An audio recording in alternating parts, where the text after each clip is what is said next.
Isang magandang hapon po or magagabi po sa bawat isa. Latest weather update po muli tayo. Pero bago po tayo magsimula, hihiling lamang po ako ng isang like bilang suporta na rin po sa ating YouTube channel.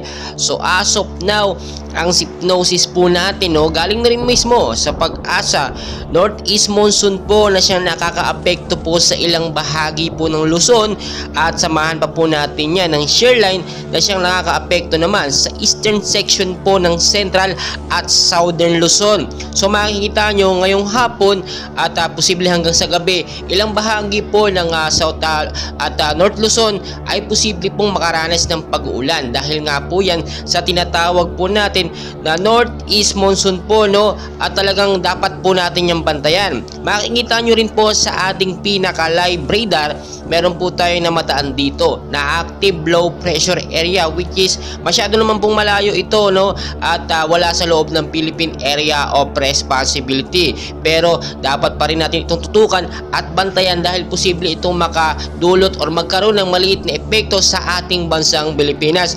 Ito po yung sinasabi natin na shear line na siyang nakakaapekto po sa North at sa South Luzon banda po, at samahan pa po yan ng Northeast monsoon na siyang nagbibigay po ng pag-uulan madalas tuwing hapon po at hanggang sa gabi. Kaya tulad po na aking sinasabi, maging I'm ready po tayo sa bawat posibilidad po, especially kung may mga lakad po kayo sa hapon or sa gabi. Mas maganda o mas mainam na magdala po kayo ng payong, sombrero, jacket o kaya naman po kapote para panlaban po sa ulan.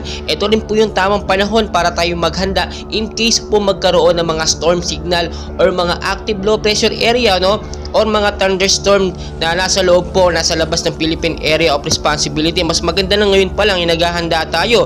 Makikita nyo po yung sinasabi natin dito na isa din na nakaka-apekto sa pag-uulan.